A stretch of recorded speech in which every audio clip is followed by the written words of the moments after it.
Bienvenidos a esta lección 9 sobre sistemas normativos y sistemas jurídicos. Me llamo Alfonso García Figueroa, soy profesor de Filosofía del Derecho en la Facultad de Ciencias Jurídicas y Sociales de Toledo y desde este imponente patio de Covarrubias de nuestra facultad, hoy vamos a estudiar en qué sentido el derecho pueda ser concebido, considerado, contemplado como un sistema.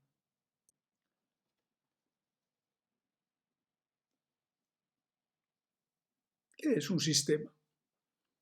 En principio, un sistema es un conjunto de elementos, pero no cualquier conjunto de elementos es un sistema. Para que un conjunto de elementos sea un sistema, es necesario que exista algún orden entre tales elementos y singularmente que existan relaciones lógicas, ¿no?, entre tales elementos. En principio, es muy tentador tratar de considerar el derecho, nuestros ordenamientos jurídicos como un sistema. Después de todo, nuestros sistemas jurídicos están compuestos por unos elementos que llamamos normas y todos tenemos la sensación de que entre ellos rigen relaciones lógicas. Esta es una posición, como digo, muy intuitiva, pero no todo el mundo la acepta con facilidad. Por ejemplo, los autores realistas, que son aquellos que consideran que las normas, bueno, pues son papel mojado hasta que son aplicadas por los jueces y que lo importante es el derecho en acción y no el derecho en los libros. Los realistas, como decían, son muy escépticos con respecto a la posibilidad de reconstruir el derecho como un sistema. Y ellos son escépticos por dos razones elementales. Primero, por su escepticismo ante las normas y segundo, por su escepticismo ante la lógica. Los juristas realistas son escépticos ante las normas porque, como sabemos, ellos piensan que las normas en realidad no pintan gran cosa en el ámbito del derecho. Realmente, cuando nosotros observamos el derecho como un fenómeno social, tenemos que atender fundamentalmente no al derecho en los libros, no al derecho en los códigos, no al derecho en los repertorios de legislación, ni en los boletines oficiales, sino que deberíamos atender más bien a la aplicación del derecho, al derecho en acción, no al derecho muerto de los libros, sino al derecho vivo de los jueces. Por tanto, para saber cuál es el derecho realmente válido, nosotros deberíamos fijarnos en la eficacia de las normas. Desde este punto de vista, bueno, ellos son escépticos ante las normas. Las normas no preceden a la actividad jurisdiccional, sino que son un producto de ellas. Los jueces son la verdadera fuente del derecho. Junto a este escepticismo frente a las normas, los realistas exhiben un escepticismo frente a la lógica. Es decir, los realistas creen que entre las normas no existen relaciones lógicas porque el derecho, como diría Oliver Wendell Holmes, que fue un gran juez de la Corte Suprema de los Estados Unidos y que fue realista, ¿no? Bueno, como Holmes decía, pues el derecho no ha sido, la historia del derecho no ha sido una historia, no cuestión de lógica, sino que la historia del derecho ha sido más bien cuestión de experiencia. Por tanto, la lógica no tiene mucho que ver con el mundo del derecho. Claro, si nosotros somos escépticos ante la lógica, bueno, pues no existen relaciones de orden entre sus elementos y si no existen tales elementos, somos escépticos ante las normas, pues tampoco vamos a poder sostener la idea de sistema. Por tanto, estos autores del realismo suelen ser muy críticos con la idea de sistema normativo. Por el contrario, el positivismo jurídico, bueno, ha cultivado la idea de que podemos reconstruir el derecho como un sistema. Y tenemos la fortuna de que en lengua española existe una de las más importantes contribuciones que se hayan dado al siglo XX a la reconstrucción, a la concepción del derecho como un sistema. y que debemos a dos profesores argentinos, que son los aquí dibujados, Carlos Alchurrón y Eugenio Buliguin, autores de la Introducción a la metodología de las ciencias jurídicas y sociales, que así de prolija es la traducción de la versión original inglesa del año 1971, Normative Systems.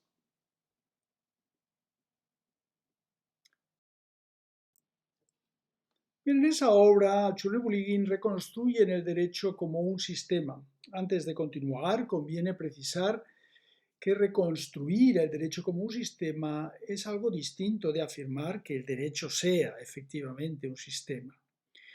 La propuesta de Alchurrón y Buliguin en su gran obra Normative Systems consiste en una reconstrucción racional del derecho, no en una descripción sin más de lo que sea el derecho. Por tanto, esto significa que lo que pretenden nuestros autores es tratar de conocer ciertos mecanismos esenciales de los sistemas jurídicos y para ello, para poder hacerlo, para hacer inteligible racionalmente el derecho, es necesario racionalizarlo a través de la idea de sistema. En un sistema normativo, desde la perspectiva de Alchurrón y Buliguin, hay que distinguir dos tipos de normas: las normas dependientes y las normas independientes. Son normas dependientes aquellas cuya validez reposa en alguna otra norma, es decir, son normas cuya validez dependen de otra norma. Son aquellas normas que pertenecen al sistema a través de otras normas que ya pertenecen al sistema. Y existen fundamentalmente dos formas mediante las cuales las normas dependientes pertenecen al sistema. En primer lugar, una norma pertenece al sistema, una norma dependiente, cuando es el desarrollo lógico de otra norma perteneciente al sistema. Decimos, por tanto, que tal norma pertenece al sistema, es válida, porque satisface el criterio de deducibilidad, porque es deducible de otras normas del sistema.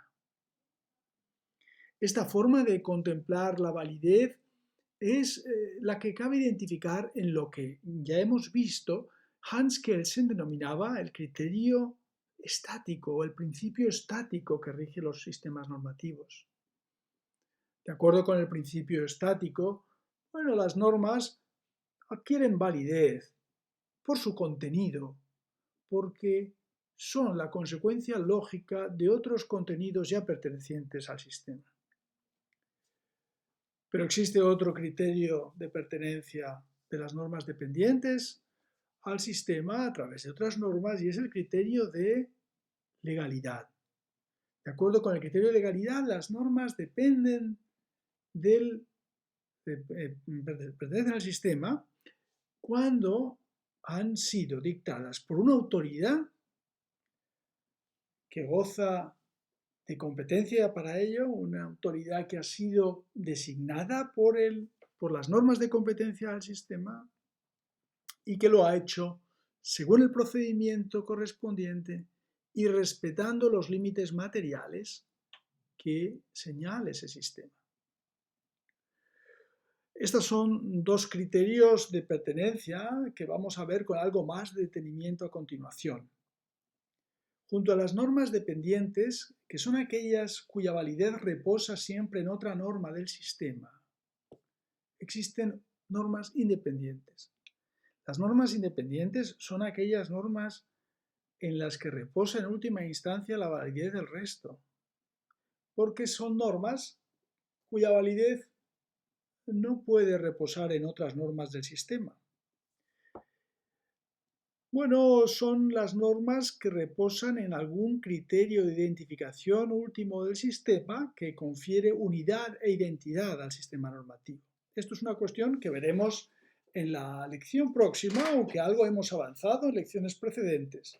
Ahora lo que me interesa es que nos concentremos en la concepción del derecho como sistema, de su funcionamiento en torno a las llamadas normas dependientes. Vamos a verlo. Bien, para contemplar el derecho como un sistema, vamos a concentrarnos ahora, como digo, en cómo adquieren validez, cuáles son los mecanismos de funcionamiento de las normas desde el punto de vista de las normas dependientes. Como vemos, bueno, hay dos grandes principios que intervienen a la hora de en la generación de normas, vamos a decir, dentro del sistema, ¿no? Por un lado, en un plano vertical, vemos las normas, vamos, el criterio de deducibilidad. Aquí podemos ver cómo las normas que se encuentran por encima de la línea punteada en negro son normas de las que se derivan a su vez, en la zona inferior, unas normas derivadas que se deducen lógico-deductivamente las primeras. Y eso sucede en esta secuencia de sistemas que vamos a ver ahora con más detenimiento. Vamos a recordar cómo funcionaban las cosas en el mundo prejurídico. En el mundo prejurídico solo regía el principio estático, es decir, el criterio de deducibilidad. Recordemos nuestra historia, nuestra vieja historia de aquella tribu primitiva que se regía por las leyes de un árbol que desde tiempos inmemoriales contenía tres enunciados que aquí aparecen en la parte superior del primer diagrama, representadas en números romanos como 1, 2 y 3. Bueno, estos tres principios del árbol, o estos tres enunciados, son dos normas y una definición. La norma 1 dice, amarás al prójimo. La 2, no robarás al prójimo. La 3, el prójimo es la gente de tu tribu. Esas son las normas formuladas, son normas expresamente formuladas por un sistema normativo. Y constituyen lo que para Cherneux-Bourguin podrían ser los axiomas de nuestro sistema axiomático. Son el conjunto de normas formuladas. Sin embargo, un sistema normativo no solo está conformado por estas normas formuladas, sino que también está necesariamente conformado por aquellas consecuencias lógico-deductivas que se infieran de esas normas y de esos enunciados. Por ejemplo, aunque jamás hubiera sido escrito en el árbol, también pertenecería a este sistema normativo al menos dos normas que nacen de la combinación del enunciado 1 y el enunciado 3, obligatorio amar a la gente de tu tribu, y del enunciado 2 y el enunciado 3. Si el enunciado 2 dice prohibido robar al prójimo y 3 define el prójimo como la gente de tu tribu, entonces pertenece necesariamente al sistema normativo el principio 3 bis, prohibido robar a la gente de tu tribu. Se trata de una necesidad lógica. No es posible que los enunciados 1 y 3 formen parte del sistema normativo y que no lo haga 3 bis.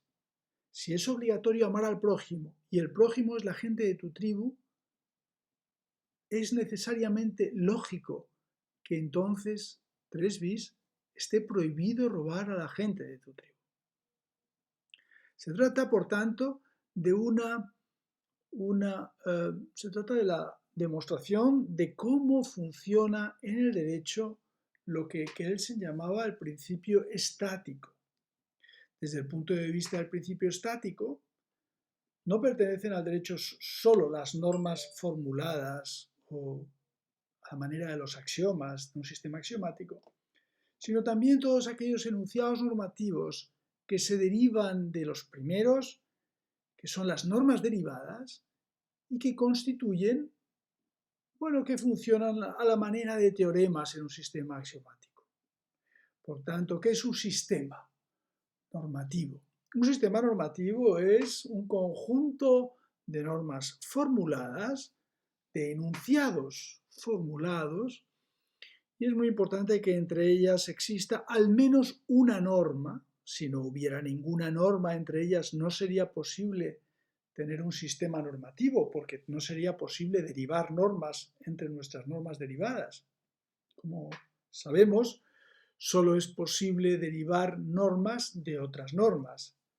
Por la llamada ley de Hume, no es posible derivar normas de hechos. Del hecho de que, bueno, el mundo sea así o asá, no se puede derivar que deba ser así o asá. Una cosa son los hechos y la naturaleza, ¿no? Y otra cosa son las normas, como vimos en la lección dedicada al justnaturalismo.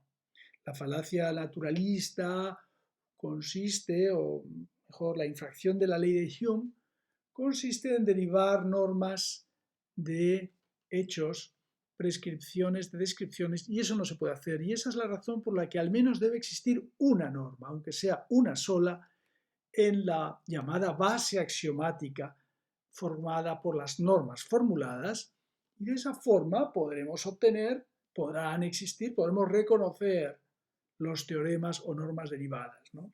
Por tanto, desde este punto de vista, un sistema normativo puede ser reconfigurado, reconstruido como un sistema axiomático conformado por un conjunto de normas formuladas y un conjunto de consecuencias lógicas de esas normas formuladas que denominamos normas derivadas.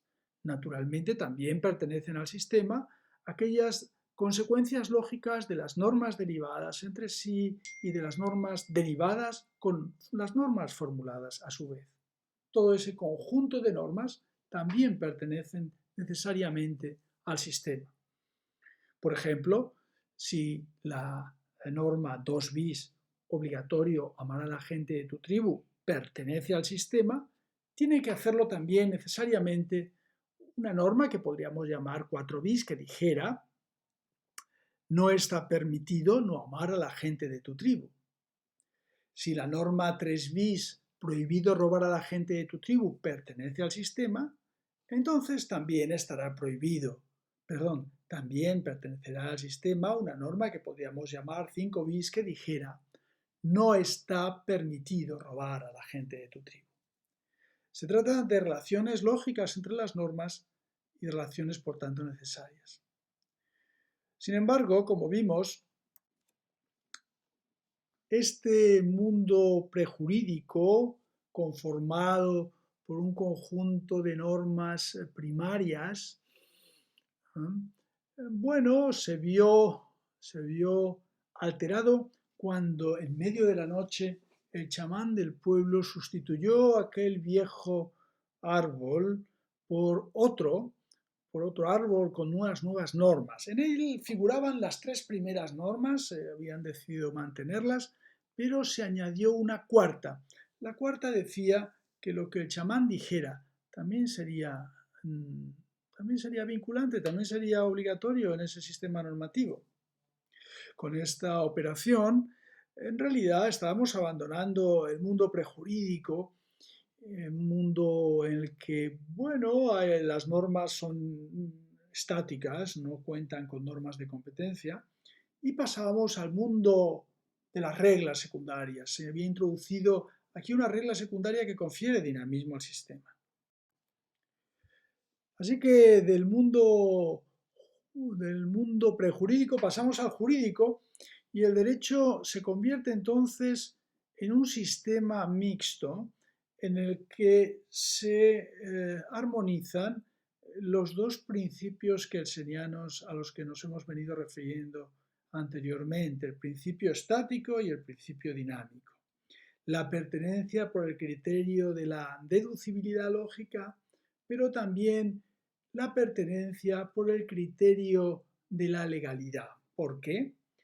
Bueno, pues porque al introducir la norma N4, distinguida aquí en rojo, que es una norma de competencia y que podemos ver abajo resaltada en amarillo y que dice lo que diga el chamán será también vinculante o será obligatorio en nuestra tribu. Cuando nosotros incorporamos al sistema esta nueva norma, estamos incorporando una norma de competencia. Se trata de una norma que confiere al chamán el poder de dictar normas, y eso significa el poder de introducir en el sistema normativo nuevos contenidos. Él puede dictar nuevas normas, puede crear nuevas normas que pertenezcan al sistema, o bien puede derogar otras, puede expulsar ciertas normas del sistema. Y esto gracias nada menos que a una norma de competencia, la norma N4, que es la que confiere dinamismo al sistema. Bajo el anterior árbol, el derecho, el sistema normativo era invariable, era estático, no podía cambiar porque no contaba con ninguna norma de competencia. Gracias a esta norma, tenemos ya un agente con competencias, por tanto, a una autoridad que tiene la capacidad de modificar el sistema. Esto es lo que confiere dinamismo al sistema y es lo que, digamos, nos comienza a permitirnos superar ese estadio primitivo de los sistemas normativos y entrar en un sistema que tiene ya un aire más jurídico, ¿no? Supongamos que en el ejercicio de sus competencias, nuestro chamán él es competente para decidir en materia de robos. No me he referido a la letra pequeña que figura en el árbol bajo la norma de competencia, pero es así. Él tiene una competencia material, él regula los robos y tiene la competencia formal, ha sido asignado por el sistema para dictar normas. Y también hay una norma, ahí incorpora una norma de procedimiento para que una norma suya sea vinculante, sea obligatoria, sea válida. Es necesario que dicte la norma con la vara en su mano, la vara de mando en su mano.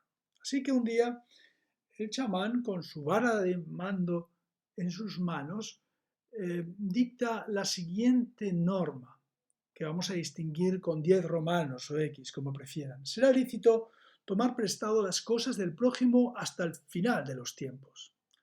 Cuando el chamán dice esto, entonces se está sirviendo de su competencia en sentido formal, el hecho de que es una autoridad a la que N4 ha conferido el poder de dictar normas. Lo hace además dentro de sus competencias materiales, porque él puede regular la materia del... Él regula la posesión de las cosas, ¿no? Vamos a llamarlo así, y lo ha hecho según el procedimiento indicado, con la vara en las manos. Así que, como esta norma cumple con las condiciones materiales y con las condiciones formales de validez, es decir, satisface las condiciones de competencia material, formal y de procedimiento, entonces la norma 10 forma parte del sistema. Pero es muy importante entender que desde el propio momento en que introduce una nueva norma, ya no estamos ante el mismo sistema normativo. El sistema normativo que en el momento 2 había sido distinguido como S2, como sistema 2, podemos verlo aquí a los pies, digamos, en la parte inferior del diagrama azul. Al introducir nuevos contenidos, ya no puede ser el mismo, ha cambiado totalmente. Ha cambiado totalmente porque hemos introducido una nueva norma formulada. Por tanto, en la base axiomática del sistema, entre las normas formuladas, hay una nueva norma.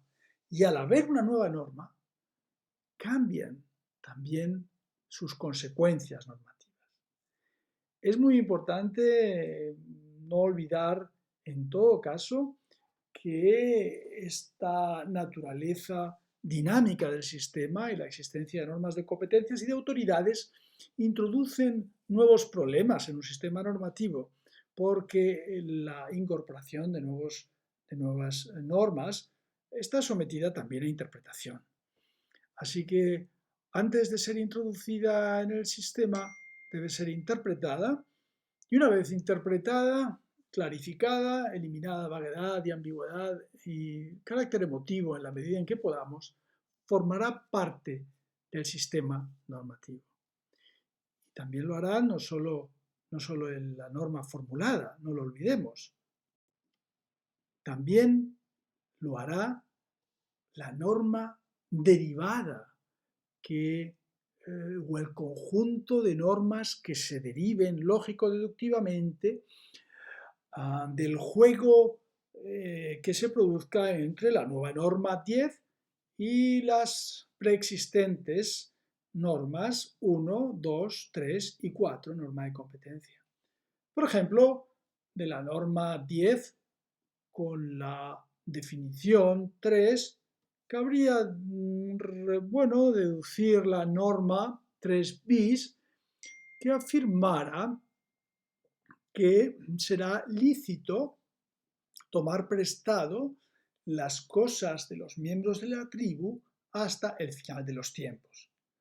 Dado que la norma 10 dice, será lícito tomar prestado las normas del prójimo hasta el final de los tiempos. Y el enunciado, el enunciado 3, la disposición 3 de las normas formuladas afirma, el prójimo son los miembros de la tribu, se infiere la norma derivada, jamás expresada de manera explícita, 3 bis, que afirma, será lícito tomar prestado las cosas de los miembros de la tribu hasta el final de los tiempos.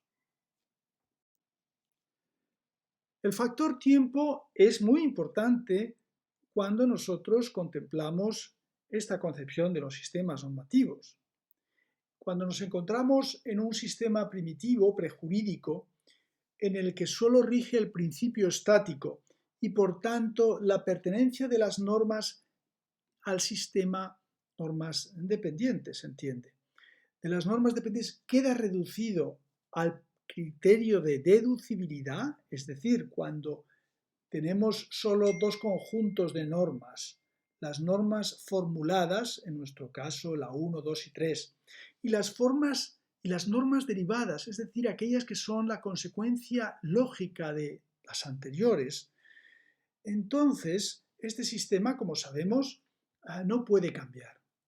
Solo cuando hemos introducido la norma N4 de competencia en nuestro sistema, ya estamos en uno completamente nuevo, por tanto, porque cuenta con un contenido distinto en el momento 2, entonces hemos conferido dinamismo al sistema y de esta forma se combina con el principio estático, el principio dinámico y con el criterio de deducibilidad.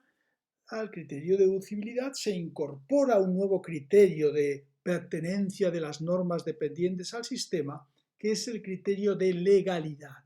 No solo pertenecen al sistema de nuestra tribu las normas que sean lógico-deductivamente derivables de las que aparecen en nuestro árbol, sino que gracias a la norma de competencia que se ha añadido y que confiere la competencia al chamán bajo ciertas condiciones, bueno, gracias a esta norma podemos introducir nuevas normas y por tanto se generan nuevos sistemas normativos.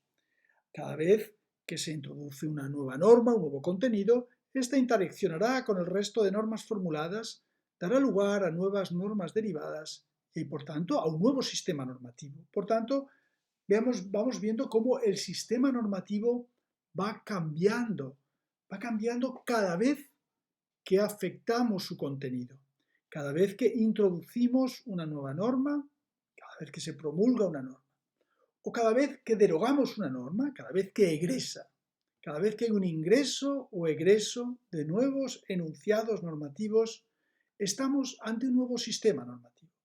En el momento 3, la norma que ha introducido nuestro chamán transforma íntegramente el sistema y ya no es lo mismo.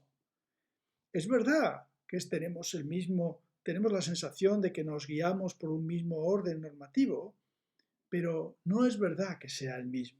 Se produce una cierta paradoja en realidad, porque En cierta forma, es ilusorio pensar que estamos rigiéndonos por el nuevo sistema, por un mismo sistema día tras día.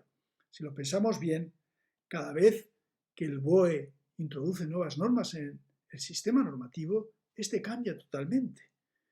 No es lo mismo el derecho español de ayer por la tarde que el de hoy por la mañana, cuando apareció cuando el BOE se publicaron nuevas normas, por ejemplo, las Cortes o los ministerios, o tantos agentes que tengan la competencia para crear normas, ¿no? Por tanto, esto que vemos en un sistema relativamente sencillo como el de nuestra querida tribu, se reproduce realmente en los sistemas jurídicos más complejos.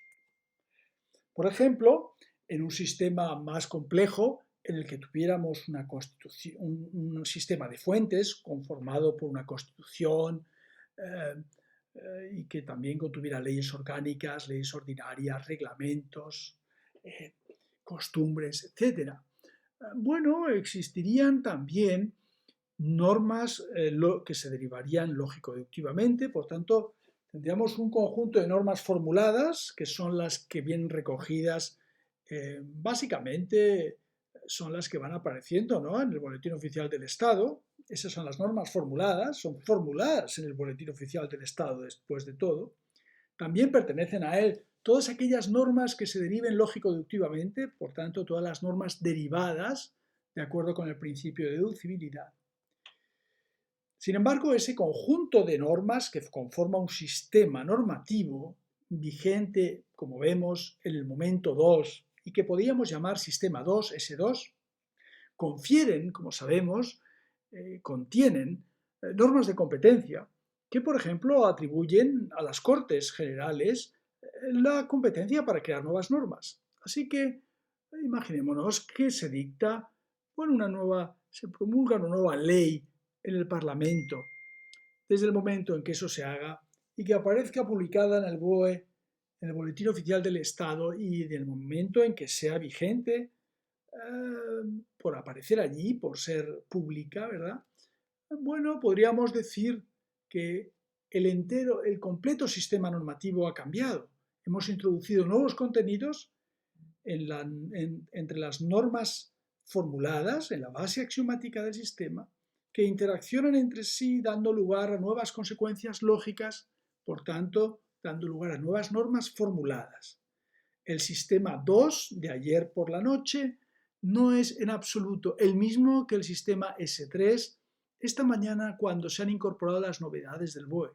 Pero a su vez, como sabemos, el mismo día de hoy pueden las Cortes dictar nuevas normas y publicarlas en el BOE.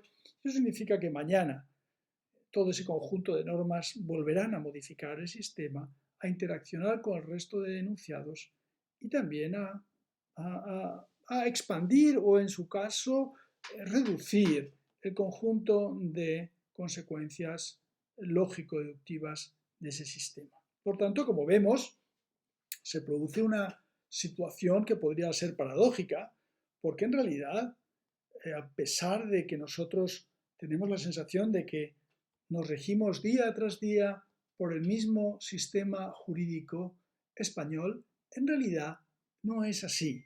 Cada día nos regimos por un nuevo sistema que surge del ingreso y egreso, de la promulgación y derogación de nuevas normas dentro de nuestro sistema normativo, y en ello consiste precisamente el carácter dinámico del sistema. Por tanto, el principio de legalidad, el criterio de legalidad, da lugar a la importancia, a la relevancia del factor tiempo. Desde este punto de vista, quizá el derecho español no puede ser entendido propiamente como un sistema, sino más bien como una secuencia de sistemas. Cuando yo afirmo que estoy sometido a las normas del derecho español, en realidad estoy afirmando que estoy sometido a una secuencia de sistemas normativos, al sistema normativo que cada día va cambiando delante de nosotros. ¿Qué sucede? Porque esto sucede a veces. ¿Qué sucedería una vez que admitimos que el derecho, por ejemplo, pensemos en el derecho de nuestro marco constitucional, de la Constitución de 1978, este marco de convivencia que nos dimos? ¿Qué sucedería si se produjera una revolución? Aquí vemos a un revolucionario troglodita y abajo a otro que... Bueno, imaginémonos que estos dos personajes dieran un golpe de Estado, vamos a llamarlo así, porque en nuestra tribu primitiva todavía esos conceptos no se llevan. Imaginémonos que ellos cortan el árbol, destruyen todo lo que había previamente y bueno, ellos dicen que fundan un nuevo orden dentro de la tribu, ¿no? Bueno, en este caso se habría interrumpido las secuencias de sistemas jurídicos y podríamos decir que se habría terminado con, en realidad, un orden jurídico. A juicio de Al-Churri-Buligin, la mejor forma de concebir o de reconocer la relevancia del factor tiempo y el dinamismo con el que van cambiando los sistemas normativos al tiempo que se reconoce esa intuición de que siempre estamos sometidos a un mismo ordenamiento jurídico, puede ser salvada esa perplejidad afirmando que el derecho español, el orden jurídico, que llamamos derecho español, en realidad es una secuencia de sistemas jurídicos que se encuentran identificados por un criterio de identidad que veremos en la próxima lección y que en cierta forma confieren una cierta unidad, una identidad a esa secuencia de sistemas normativos a pesar de los muchos cambios que se van operando en ellos a través del tiempo. Por tanto, el orden jurídico es una secuencia de sistemas normativos que cambian cada día con el ingreso y egreso de nuevas normas y que configuran ese orden jurídico que les confiere unidad. Por resumir un poco, diríamos que, por tanto, las normas dependientes, bueno, pues pertenecen, la validez de las normas dependientes siempre depende de la validez de otra norma, y eso supone combinar los dos principios de los que nos hablaba el viejo Kelsen, que son el principio estático y el principio dinámico de los sistemas normativos. Según el principio estático, las normas se derivan de otras por satisfacer ciertas condiciones, por ser consecuencias lógicas de otras normas, ¿no? Según el principio dinámico, las normas dependientes pertenecen al derecho por el criterio de la legalidad, es decir, por haber sido dictadas por una autoridad competente, es decir, por una autoridad que ha sido habilitada por una norma de competencia que ha fijado quién puede dictar normas, qué puede o no dictar, es decir, restringe materialmente lo que puede decir, y cómo hacerlo, qué procedimiento debe seguir, ¿no? Es decir, las normas de competencia delimitan cuáles son finalmente las condiciones de validez de las normas que son dictadas por las autoridades que gracias a su actividad normativa, gracias a las normas que dictan, recordemos a nuestro querido chamán, van transformando las normas que rigen el sistema. Cada vez que introducen nuevas normas, como sabemos, cambiamos de sistema. S1 era un sistema de carácter estático y prejurídico y con la incorporación, con la ruptura de verdad del orden anterior mediante la ruptura del árbol y la sumisión de la tribu a a un nuevo árbol con nuevas normas, inaugurábamos un nuevo orden normativo, y este nuevo orden normativo comenzaba con un nuevo sistema en el que aparecía una nueva norma, la norma N4, la norma que confiere la capacidad de crear normas a nuestro chamán bajo ciertas condiciones, ¿no? Y haciéndolo, ejerciendo esta competencia, bueno, pues lo que hace nuestro chamán es generar nuevos sistemas normativos sucesivamente, distintos del anterior, de forma que la secuencia de sistemas identificados por un mismo criterio de identificación que veremos en la lección próxima constituye un orden jurídico. Cabría plantearse, y alguna vez se ha hecho, que quizás, del mismo modo que pudiéramos decir que la secuencia de sistemas jurídicos puede ser reconocida como un orden jurídico, la secuencia de órdenes jurídicos bien podría ser considerada como la idea de Estado o de tribu. Es decir, si nosotros nos fijamos en la línea que delimita el conjunto, la línea roja, todo aquello que se encuentra dentro de la línea roja constituye el conjunto de normas o la sucesión de sistemas normativos por los que se ha regido la tribu del chamán. Nadie ha dejado de considerar que las normas del primer árbol, del segundo árbol y de la de los revolucionarios posteriores, bueno, regulaban la convivencia de un mismo estado, de un mismo tribu. Así que sería posible afirmar, quizá, que la secuencia de sistemas da lugar a un orden jurídico y la secuencia de órdenes jurídicos podría ser considerada como lo que habitualmente llamamos estados. Muchas gracias y hasta el próximo día.